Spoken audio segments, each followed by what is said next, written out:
ஆண்டவராகிய இயேசு கிறிஸ்துவின் ஈடு இணையற்ற நாமத்தில் உங்கள் அனைவரையும் அன்போடு வாழ்த்தி வரவேற்கிறேன். சமாதானத்தின் தேவன் உங்கள் ஒவ்வொருவருக்கும் சமாதானத்தை அருளுவாராக. திருப்புமுனை நிகழ்ச்சியிலே ஒவ்வொரு வாரம் ஒவ்வொரு நபர்களை சந்திக்கிறோம்.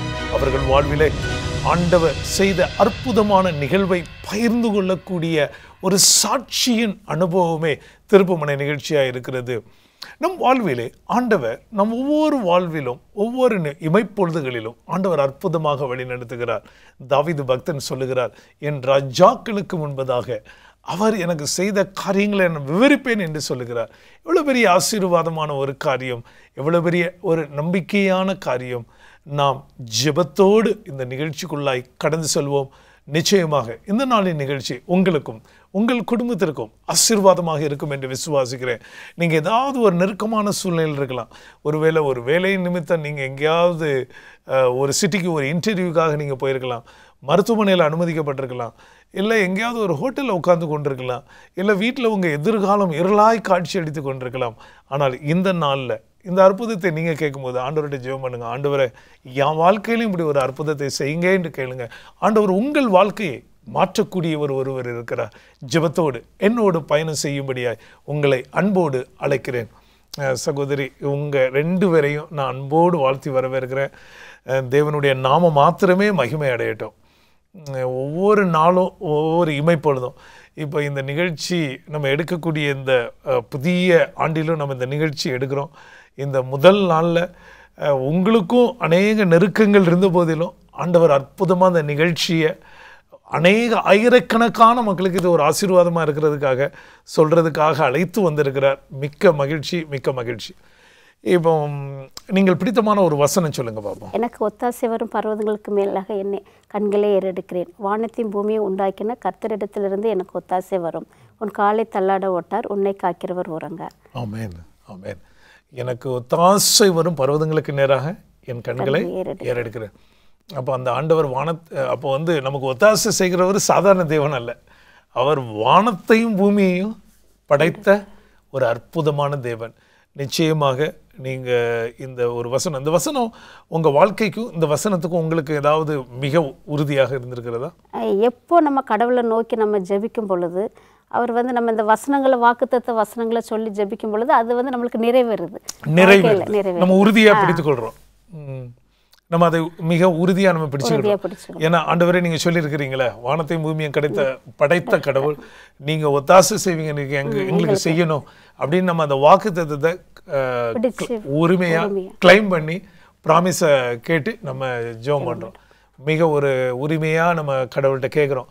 நம்ம அப்பா அம்மாட்ட கேட்குற மாதிரி அது ஒரு பெரிய ஆசீர்வாதம். அந்த தேவனுடைய வசனத்தை உறுதியாக நம்ம கிளைம் பண்ணி ஆண்டவர்கிட்ட இப்படி நடந்திருக்குது, நீங்கள் எனக்கு செய்யணும் கடவுளே அப்படின்னு ஆண்டவர்கிட்ட கேட்டிருக்கிறீங்க. அது ஒரு பெரிய அபரிதமான ஒரு காரியமாகவும் ஆசீர்வாதமான ஒரு காரியமாக இருக்கிறது. உங்கள் வாழ்க்கையில் இந்த பயணங்களில் இந்த அற்புதமான உங்கள் ஜேர்னி, இப்போ உங்கள் ஜேர்னி உங்கள் குடும்பம் மாத்திரம் இல்லை. இப்போ நீங்கள் சொன்ன மாதிரி மிஸ்டர் டேவிட் அவங்க இந்த எல்லா நிர்வாகத்தையும் நடத்தி அதுக்கு திட்டமிட்டு பலவீனம் இருந்தாலும் சுகவீனம் இருந்தாலும் ட்ராவல் பண்ணணும். அப்போ பொதுவாக நம்ம எல்லோரும் நினைப்போம், ட்ராவல் நம்ம காரில் போனாலோ ஃப்ளைட்டில் போனாலோ அதெல்லாம் சும்மா சாதாரணமாக இருக்கும் அப்படின்னு நினச்சிடுவாங்க. ஆனால் இப்போது அதில் பயணப்படுறவங்களுக்கு தான் தெரியும். நம்ம சின்ன வயசில் நம்ம ஒரு மாட்டு வண்டியில் ட்ராவல் பண்ணியிருப்போம், இல்லை ஒரு குதிரை வண்டியில் ட்ராவல் பண்ணியிருப்போம், இல்லை ஒரு பஸ்ஸு, நம்ம கிராமங்களில் ஒரு டவுன் பஸ், அந்த பஸ்ஸில் போகும்போதெல்லாம் நமக்கு ஒன்றுமே செய்யாது, கூலாக தான் இருக்கும். ஆனால் நம்முடைய வயது முதிர்மை, நம்ம வேலையினுடைய பளு நிமித்தமாக நம்ம ஃப்ளைட்டில் போனாலும் சரி, அது எவ்வளோ பெரிய விளைவு இருந்த காரில் போனாலும் சரி, அது நம்ம அந்த நேரத்தில் அது நமக்கு ரொம்ப கஷ்டமாக தான் இருக்கும். அதாவது நமக்கு தெரியாது வெளியே, ஆனால் பாடியில் ஒரு பெரிய பெயின் இருக்கும். ஆனாலும் நமக்கு இவ்வளோ பெரிய காரியம் இருக்குது, இவ்வளோ பெரிய பொறுப்பு இருக்குது. ஏன்னா உங்களை நம்பி 8000 பிள்ளைகள் இருப்பாங்க. அவ்வளோ பேருக்கும் படிப்புக்கு சம்மந்தமாக, அவங்க உயிருக்கு உத்தரவாதம், அவங்க 8000 பேரண்ட்ஸ் உங்ககிட்ட தானே கேட்பாங்க. அப்போ ஒரு ஃபோன் கால் வந்தாலும் நமக்கு என்ன ஆகிரும், அந்த நேரத்தில் ஒன்றும் ஓடாது. அப்போது அதனால் இவ்வளவு கடினமான பயணம், இவ்வளவு நெருக்கமான பயணத்திலையும் கடவுளை நம்பினாதான் நீங்கள் நல்ல ஒரு உறுதியாக தானியலை போல கடவுள் நீங்கள் மாத்திரம்தான் எனக்கு என்ன பண்ண முடியும், உதவி பண்ண முடியும் அப்படிங்கிற ஒரு உறுதியை நீங்கள் பிடிச்சுக்கிட்டீங்க. அந்த ஒரு ஆசீர்வாதம் தான் உங்களை அற்புதமாக அடுத்த கட்டத்திற்கு நீங்கள் உயர்ந்து கொண்டு செல்லக்கூடிய ஒரு பாக்கியத்தை கொடுத்துருக்கு. இன்னும் மறக்க முடியாத ஒரு நிகழ்வு என்ன? என் பையனை குறித்து ஒரு சின்ன சாட்சின்ற விட நாங்கள் நினச்சது நடந்தது. நான் எப்பவும் எனக்கு சின்னதுலேருந்து அவன் பிறந்ததுலேருந்தே ஒரு ஆசை, அவன் ஒரு ஊழியக்காரனாக வரணும்னு சொல்லிட்டு. ஆனால் அது நிறைவேறலை. ஆனால் டெய்லி ப்ரேயரில் நாங்கள் 2 பேருமே ப்ரேயர் பண்ணுவோம். ஒன்று அப்பா இல்லை மகன், 2 பேரில் யாராவது ஒருத்தர் பிரசங்கம் பண்ணணும் அப்படின்ற ஆசை எனக்கு இருக்கும். அப்போ என் பையனும் மருமகளும் கோவா போயிருந்தாங்க. அங்கேருந்து திடீர்னு ஃபோன் பண்ணுறான், அம்மா என்னை யூத் லீடராக செலக்ட் பண்ணியிருக்காங்கம்மா அப்படின்னு. அது அவன் சொல்லும்போது அவனுக்கு இருந்த சந்தோஷம் அவ்வளோ ஒரு சந்தோஷம். அப்போ யூத் லீடர்னா பெருசாக ஒன்றும் வேலை இருக்காது, இவன் இதில் ரொம்ப சந்தோஷப்படுறான். நான் அப்படிதான் யோசிச்சேன், என் மனசில் அப்படிதான் யோசித்தேன். என்ன பெருசாக வேலை இருக்க போகுது, சர்ச்சில் என்ன பார்ட் எடுக்க போகிறான் அப்படின்லாம் நினச்சேன். என்னைக்கு அவனை போட்டாங்களோ அன்னையிலேருந்து அவனை வீட்லேயே பார்க்க முடியல. ஃபுல்லாக சர்ச்சு தான். ஃப்ரைடே இல்லை, தேர்ஸ்டே வந்துட்டாலே போதும், ஃபுல்லாக சர்ச்சில் தான் இருப்பான். அதே மாதிரி அந்த எவ்ரி ஃப்ரைடே அவன் தான் பிரசங்கம் பண்ணிக்கிட்டு இருப்பான், எவ்ரி ஃப்ரைடே. அப்புறம் சர்ச்சில் உள்ள ஆக்டிவிட்டீஸ், அந்த யூத்துக்கு என்னென்ன ஆக்டிவிட்டீஸ் செய்யணுமோ 1 வருஷமா கண்டினியூஸாக. அப்புறம் ஒரு நாள் நான் மோஸ்ட்லி ஃப்ரைடேஸ் நான் அங்கே போகிறதில்ல, ஏன்னா ஜூமில் உட்காருவேன். ஃபர்ஸ்ட் தாஸ்குமார் பிரசங்கம் இல்லை ஏதாவது ஒரு நம்ம இதில் உட்காந்துருவேன், அந்த இதில் உட்காந்துருவேன். அப்போ அன்னைக்கு தற்செயலாக போனேன், அந்த சாலிஸ்பரி சர்ச்சுக்கு போனேன். அப்போ அவன் பிரசங்கத்தை கேட்டுட்டு, இல்லை சாட்டர்டே அவன் பிரசங்கத்தை கேட்டுட்டு, என் பிள்ளை இவ்வளோ அழகாக பிரசங்கம் பண்ணுவானா? அங்கே எல்லாருமே என்கிட்ட கேட்குறாங்க, உங்கள் பையன் தானே அது, உங்கள் பையன் தானே இது, பிரசங்கம் எப்படி அப்படின்னாங்க. அப்போதான் யோசிச்சேன், என் பிள்ளைக்கு ஏற்கனவே இந்த டேலண்ட் இருக்குது. ஆமாம், ஏற்கனவே இருக்குது, அவ்வளோ அருமையாக பிரசங்கம் பண்ணான். அப்புறம் அந்த அவன் அது மட்டும் இல்லை, மிக ஒரு அற்புதமான ஒரு காரியத்தை, அதாவது நீங்கள் சின்ன வயசுலேருந்தே ஜெபம் பண்ணிட்டு இருக்கிறதுனால ஆண்டவர் அவ்வளோ பெரிய அற்புதமான ஒரு காரியத்தை செய்திருக்கிறார். சற்று காத்திருங்கள், மீண்டும் உங்களை சந்திக்கிறேன். மீண்டுமாய் நாம் திருப்புமுனை நிகழ்ச்சிக்குள்ளே கடந்து செல்லுகிறோம். ஜெபத்தோடு என்னோடு கூட வரும்படியாய் உங்களை அன்போடு கேட்டுக்கொள்கிறேன். அப்போ நீங்கள் சொன்னீங்க உங்களுக்கு ஒரு பெரிய வாஞ்ச, உங்கள் மகன் ஒரு இன்ஜினியராக இருந்து அவர்களும் மருத்துவ கல்வி நிறுவனத்தை தலைமை தாங்கிக்கிட்டு இருந்தாலும் அதெல்லாம் விட அவங்க பிரசங்கம் பண்ணணும் அப்படின்னு உங்களுக்கு ஒரு பெரிய வாஞ்சி இருந்திருக்கிறது.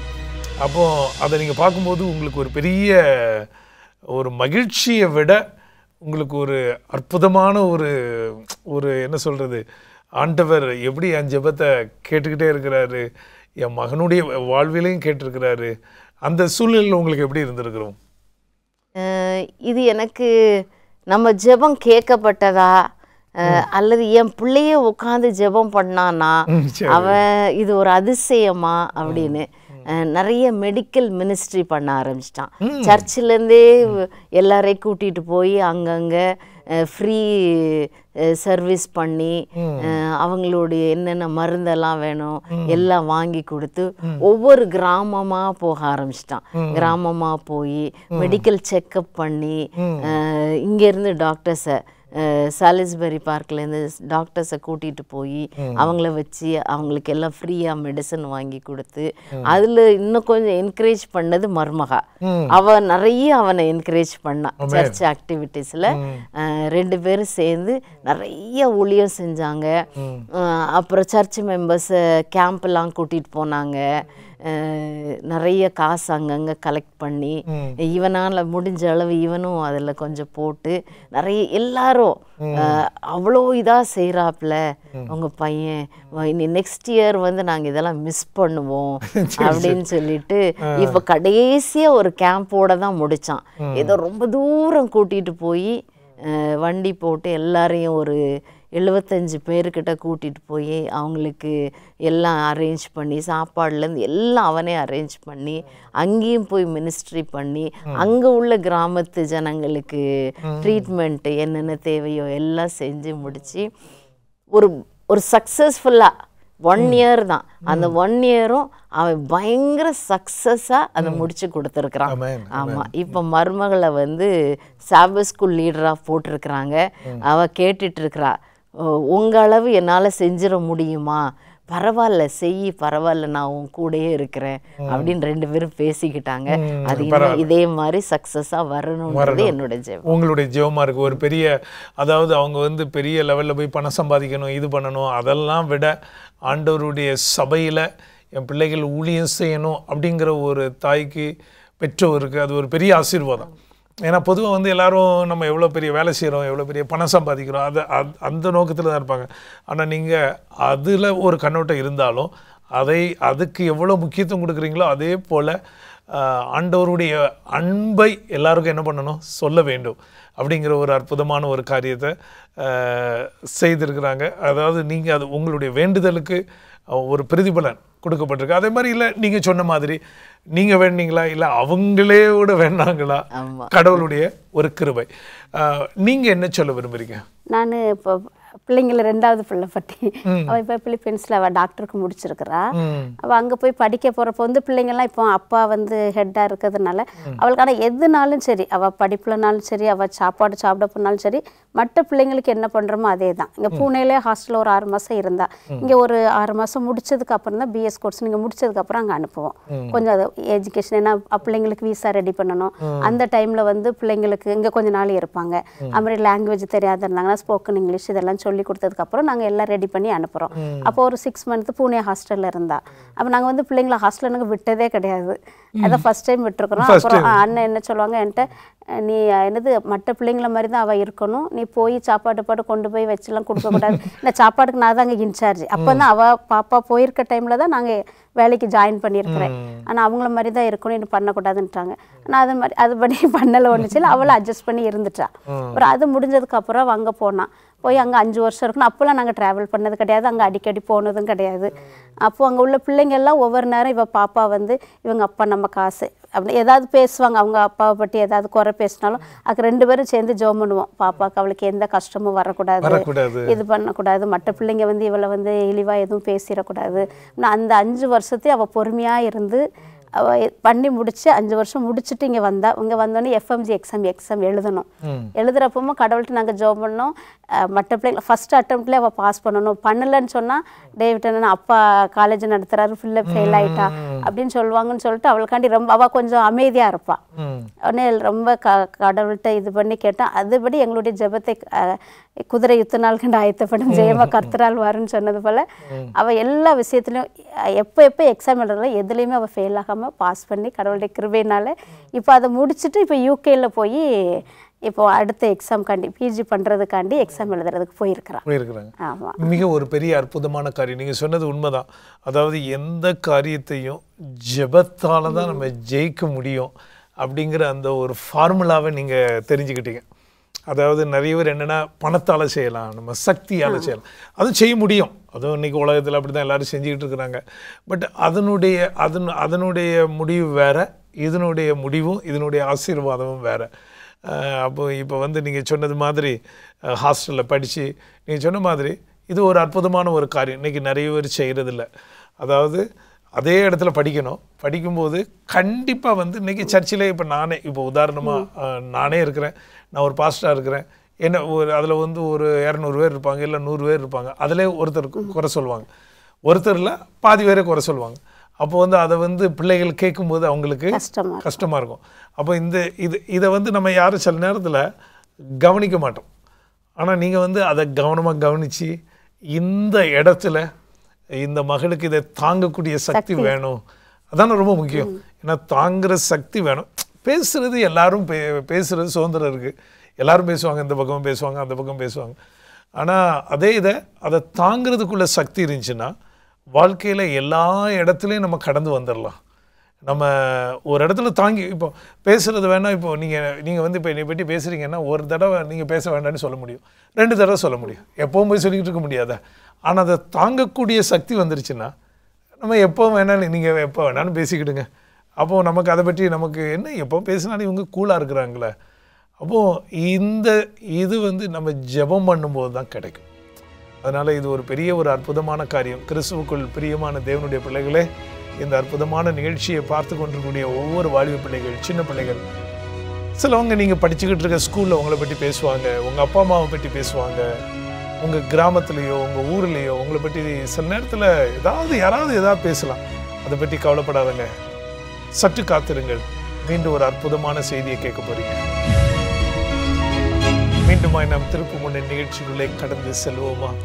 நீங்கள் சகோதரி ஜெசிந்தா, சகோதரி இந்திரா அவர்கள் வாழ்விலும் அவங்க குடும்பங்களிலும் அவர்கள் பணியாற்றக்கூடிய தலைமை தாங்கி நடத்தக்கூடிய நிறுவனங்களிலும் நடக்கக்கூடிய நிகழ்வுகளிலே ஜெபத்தின் மூலமாக எப்படி ஒவ்வொரு காரியங்களை அதை சாதனைகளாக மாற்றி அப்படியே ஆண்டவர் அவங்க வாழ்க்கையை எப்படி திருப்புகிறார், அவங்க வாழ்க்கை எப்படி மாற்றப்படுகிறது, திருப்புமுனையாக ஆண்டவருடைய அந்த ஜெபம் பண்ணும்போது ஆண்டவர் அவங்களுக்கு எவ்வளவு அற்புதங்களை செய்கிறார் என்ற ஒரு அற்புதமான நிகழ்ச்சி கேட்டுக்கொண்டிருக்கிறோம். என்னோடு கூட வரும்படியாக உங்களை அன்போடு கேட்டுக்கொள்கிறேன். மற்றும் உங்கள் வாழ்க்கையில் நடந்த நிகழ்வு என்ன? நான் சின்ன கடைசி பிள்ளையோட ஒரு சாட்சி சொல்கிறேன். சரி, அவ பிள்ளை. சரி சரி, என்னோட பிள்ளை அது. சரி. அவள் வந்து படிப்பில் கொஞ்சம் டல்லாக தான் இருந்தா. சின்னதில் படிப்பில் டல்லாக இருந்தா. இவன் நிறைய அவளை அடித்து வச்சிருவா, படிக்க மாட்றா சரியா அப்படின்னு சொல்லிட்டு. நான் கொஞ்சம் அதில் கொஞ்சம் விட்டு கொடுப்பேன், படிப்பா பிள்ளை எப்படியாவது படித்து வந்துடுவா அப்படின்னு சொல்லிட்டு. அப்படி அவளுக்கா மனசில் ஒரு தோணி இருக்கும் போல். இவங்களும் அடிக்கடி சொல்லுவாங்க நல்லா எல்லோரும் படிக்கணும் அப்படின்னு சொல்லிட்டு. அப்பா ஒரு வார்த்தை சொல்லிட்டா போதும் அவளுக்கு, அதை சேலஞ்சாக எடுத்துருவா. அப்போது டென்த்து போயிருக்கிறா. அப்போது மேக்ஸு எப்பவும் ஃபெயிலு தான், மேக்ஸில் ஃபெயில் ஆகிட்டே இருந்தா. அப்போது 10th போய் என்ன நினச்சா எப்படின்னு தெரியல, ஒரு சேலஞ்சாக எடுத்திருப்பா போல். மேக்ஸில் ஸ்கூலில் ஃபஸ்ட்டு வந்துட்டா. ஸ்கூலில் ஃபஸ்ட்டு வந்துட்டா. அப்புறம் 12th போனதுக்கப்புறம் ஓவரால் ஸ்கூல்லே அவள் தான் ஃபஸ்ட்டு. நல்ல ஹை மார்க் வாங்கியிருந்தா. அப்படின்னா கஷ்டப்பட்டு படிச்சுட்டா. அப்போ மேக்ஸுக்கு நாங்கள் டியூஷனுக்கு அனுப்பிட்டு இருந்தோம். அப்போது ஒரு நாள் டியூஷன் போயிட்டு வரும்போது எங்களுக்கு ஒரு கால் வந்திருக்கு. நான் கால் எடுக்கலை. அப்போ இவளுக்கு கால் போயிருக்குது, ஆட்டோ ரிக்ஷாவில் வந்துட்டுருக்குறா, இவளுக்கு கால் போயிருக்குது. இப்படி இந்த மாதிரி கேரோலினா ஒரு சின்ன ஆக்சிடெண்ட்டு அப்படின்னு இவளுக்கு கால் வந்திருக்கு. அந்த ரிக்ஷாக்காரர் ஃபோன் பண்ணியிருக்கிறாரு. அப்போ இவ உடனே கூப்பிட்டு உயிரோடு தானே இருக்கிறா அப்படின்னு, இவ மார்க்கெட்டில் இருக்கா, வர முடியல. அப்போ உயிரோடு தானே இருக்கிறா அப்படின்னு சொன்னோடனே, உயிருக்கு ஆபத்து இல்லையே அப்படின்னோடனே, இல்லை அதெல்லாம் ஒன்றும் இல்லை, கொஞ்சம் சின்ன ஆக்சிடெண்ட் ஆயிடுச்சு அப்படின்னு.